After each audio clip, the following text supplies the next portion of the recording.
নমস্কার, বিল্টুসের স্টাডি চ্যানেলের পক্ষ থেকে এবং বিল্টুসের অফিসিয়াল ইউটিউব চ্যানেলের পক্ষ থেকে সকলকে জানাই স্বাগতম। শুভ সন্ধ্যা। আজকে যে বিষয়টা নিয়ে আলোচনা হচ্ছে সেটা থাম্বনেল দেখেছেন এবং টাইটেলও দেখেছেন। তো আজকে বিজ্ঞানের এই ক্লাস 3 সায়েন্স বাংলায় বিজ্ঞান, এই বিজ্ঞান বইয়ের কিছু গুরুত্বপূর্ণ প্রশ্ন আমি বলবো আর কিছু আলোচনা করব। তবে ভিডিওটা অবশ্যই স্কিপ না করে পুরো ভিডিওটা দেখবেন, লাইক করবেন, কমেন্ট করবেন এবং শেয়ার করবেন সবার সাথেই।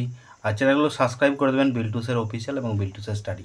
আনন্দ মাসুর রিলেটেড প্রশ্ন, আনন্দ মাসুর রিলেটেড প্রবলেম প্রত্যেকদিন সলভ করি আমি। তো আজও আমি এসেছি এই ক্লাস 3 সায়েন্সের প্রশ্ন নিয়ে, সায়েন্সের গুরুত্বপূর্ণ প্রশ্ন। তো এই গুরুত্বপূর্ণ প্রশ্ন আলোচনা করতে গেলে আমি আগে প্রথমেই বলবো, তো অনেকেই কমেন্ট করেছেন স্যার ক্লাস 1-এর আপলোড করুন, ক্লাস 2-এর আপলোড করুন। প্রত্যেকেরই আমি আপলোড করে দিচ্ছি। তো আপনারা ভিডিওগুলো অবশ্যই দেখবেন, দেখলে আমারও ভালো লাগবে। দেখুন, উদ্ভিদ জগৎ থেকে বেশ কিছু প্রশ্ন বলতে, উদ্ভিদ জগতে সপুষ্পক এবং অপুষ্পকের পার্থক্য সাধারণত আসে। সপুষ্পক ও অপুষ্পকের পার্থক্য, পাতাকে গাছের রান্নাঘর বলা হয় কেন? পাতাকে গাছের রান্নাঘর বলা হয় কেন?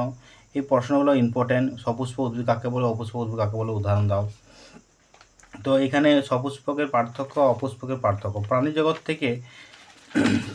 থেকে বেশ কিছু প্রশ্ন বলতে, মেরুদণ্ড প্রাণী এবং অমেরুদণ্ড প্রাণীর পার্থক্য, মেরুদণ্ডী প্রাণী পার্থক্য এবং মেরুদণ্ডী এবং অমেরুদণ্ডীর পার্থক্য। আর এছাড়া উভচর প্রাণী কাকে বলে, মাংসাশী প্রাণী কাকে বলে, মাছ কিসের সাহায্যে শ্বাসকার্য করে। হ্যাঁ, এবারে এখানে গৃহপালিত পশু সম্বন্ধে যা যেন লেখো। গৃহপালিত পশুর উদাহরণ দাও, কতগুলো নাম বলো।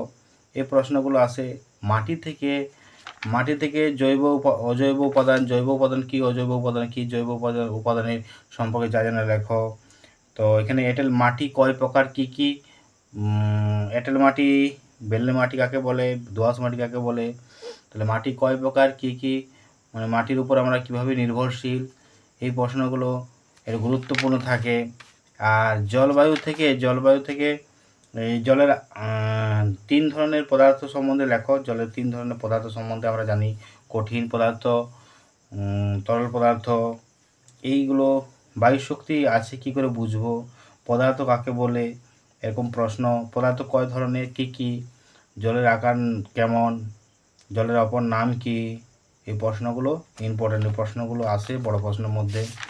এছাড়াও মানবদেহের মধ্যে কান পরিষ্কার রাখা দরকার কেন? কানের টিকা পড়ে, চোখের টিকা পড়ে, কানের টিকা, চোখের টিকা, এগুলো পরীক্ষা আসে। এবং মানবদেহের কয়টি ভাগ করা যায়, মানবদেহের প্রধানত কয়টি ভাগ করা যায়। হ্যাঁ, তো এইরকম প্রশ্ন অনেকেই আসে। ততএব দেখুন, এই উদ্ভিদ জগৎ থেকে আমি যে প্রশ্নগুলো বললাম, এই উদ্ভিদের বিভিন্ন শ্রেণী কী কী, সপুষ্পক উদ্ভিদ কাকে বলে, কী কী, অপুষ্পক উদ্ভিদ কাকে বলে, কী কী। হ্যাঁ, তো এই মধ্যে আমি একটু আলোচনা করি। এখানে এই যে সপুষ্পক উদ্ভিদ কাকে বলে, অপুষ্পক উদ্ভিদ কাকে বলে, পার্থক্যটা আমার চ্যানেলে দেওয়া আছে।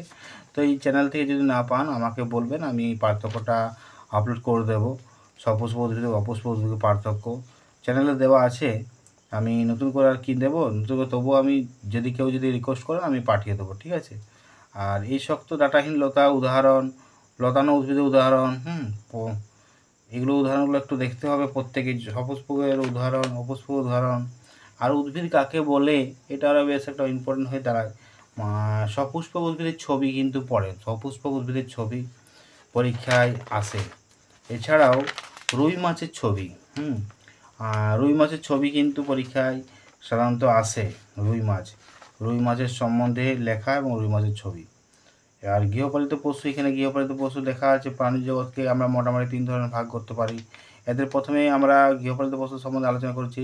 গৃহপালিত পশুরা গৃহপালিত হয়, এরা বন্ধুর মতো উপকার আসে। এগুলি হচ্ছে গরু, ছাগল, মহিষ, হাঁস, মুরগি, ভেড়া, শূকর, ঘোড়া, কুকুর প্রভৃতি। এরা আমাদের পরিবার ও সমাজ জীবনে নানাভাবে সাহায্য করে। যেমন গরু, ছাগল, উট, মহিষ, এরা আমাদের দুধ দেয়। সেই দুধ থেকে ঘি, মাখন, ননি, দই ইত্যাদি হয়।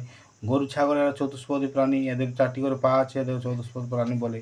এইগুলো গৃহপালিত পশু সম্বন্ধে লেখা যায়। সরীসৃপ প্রাণী কাকে বলে, যে কিছু কিছু প্রাণী আছে যারা বুকে ভর দিয়ে হাঁটে, তারা সরীসৃপ প্রাণী বলে। যেমন টিকটিকি, গিরগিটি, কুমিরটা কি সরীসৃপ প্রাণী? পরীক্ষায় আসে। উভচর প্রাণী কাকে বলে, যারা যেসব প্রাণী জলে এবং ডাঙায় 2 জায়গায় থাকতে পারে তারা উভচর প্রাণী বলে, যেমন ব্যাঙ, সাপ, কুমির। এরকম কোন কোন কীটপতঙ্গের 6টি পা আছে, মৌমাছি কটি পা আছে, এইগুলি আছে। আর মাছের ছবি, কিন্তু রুই মাছের ছবিটা ভালো করে প্র্যাকটিস করে রাখতে হবে, কারণ পরীক্ষায় রুই মাছের ছবিটা আসে। আর মাটিটা আমি বললাম, মাটিটা 3 ধরনের: এঁটেল মাটি, বেলে মাটি এবং দোআঁশ মাটি। এছাড়া আরও এক ধরনের মাটি দেখা যায় যেখানে প্রায় অর্ধেক কাঁকর এবং অনেক বালুকণা থাকে, একে কাঁকর মাটি বলে।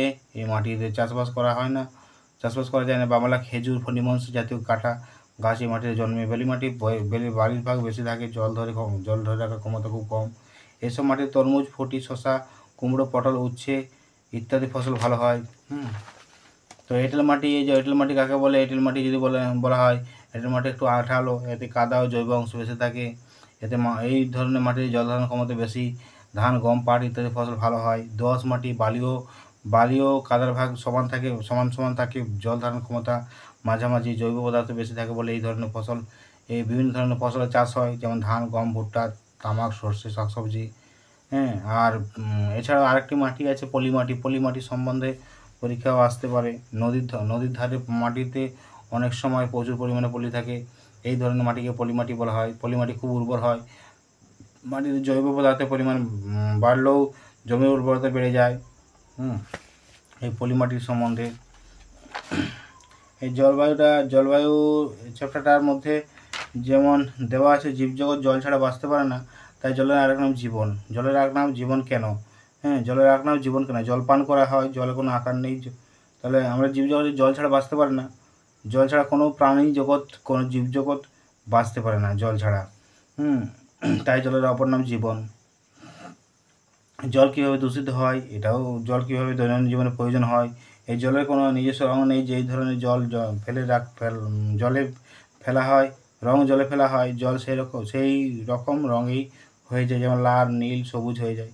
আমাদের দৈনন্দিন জীবনে সবসময় জলের প্রয়োজন হয়, যেমন স্নান করা, কাপড় কাচা, রান্না করা, বাসন মাজা, চাষ করা ইত্যাদি জল ছাড়া হয় না। জলের ভার বা ওজন আছে। তো জলের পদার্থটা যেটা বলছিলাম, আমি জলকে প্রশ্ন দিয়ে জল 3 ধরনের পদার্থ সম্বন্ধে লেখো। জল 3 ধরনের পদার্থ সম্বন্ধে লিখতে গেলে এখানে লিখতে হবে, জল একটি পদার্থ যা চোখে দেখা যায় না, যা অনুভব করা যায়, যার ভার আছে, যা একটা নির্দিষ্ট জায়গা জুড়ে থাকে, তাকে পদার্থ বলে। পদার্থ কাকে বলে লিখতে হবে, মুখস্থ হতে হবে। যা চোখে দেখা যায় না, যা অনুভব করা যায়, যার ভার আছে, নির্দিষ্ট জায়গা জুড়ে পদার্থ থাকে, তাকে পদার্থ বলে। পদার্থের 3 ধরনের হয়: কঠিন, তরল, গ্যাসীয় পদার্থ। জল হচ্ছে তরল পদার্থ, জল অধিক ঠান্ডায় বরফ হয়ে যায়, এটা কঠিন অবস্থা। আবার জলকে ফটালে ধোয়ার মতো বাষ্প হয়, এটি জলীয় গ্যাসীয় অবস্থা, জলের গ্যাসীয় অবস্থা। তো এইগুলো আর এইটা আবার কাগজের ঠোঙা বা বেলুনে ফু দিলে তা ফুলে যায়, এটা হচ্ছে মুখের ভিতরে বায়ুকে ফু দিয়ে ঢোকানোর জন্য। আবার ঠোঙা বা বেলুন জোরে আঘাত করলে বেলুন ফেটে যায়, এর কারণ হচ্ছে হাতের চাপে বেলুনের ভিতরে হাওয়া বেরিয়ে যায়। বায়ু শক্তি বা জোরে আছে, খুব জোরে বাতাস বইলে ছাতা খুলে বাতাসে উল্টো দিকে যাওয়া যায় না, ছাতা খুলে উল্টো দিকে যাওয়া যায় না কখনো। জোরে বাতাস হলে, ঝড় হলে গাছ পর্যন্ত উড়ে যায়, এটা প্রমাণ করে যে বাতাসের বেগ আছে। পরীক্ষায় আসতে পারে বাতাসের বেগ আছে, কীভাবে প্রমাণ করবে? তাহলে সেই ছাতা খোলার গল্পটা লিখে দিতে হবে। আর যদি কোনো কাঁচের গ্লাস উপর করে মোমবাতি ঢেকে দেওয়া হয়, তবে কিছুক্ষণের মধ্যে মোমবাতি নেমে যায়। বায়ুর যে উপাদান আগুন জ্বলতে সাহায্য করে তা হলো অক্সিজেন গ্যাস, এটা আমরা ক্লাস 2 পড়েছি। অক্সিজেন এখানে প্রশ্ন আছে যে জলের ভার বা ওজন আছে।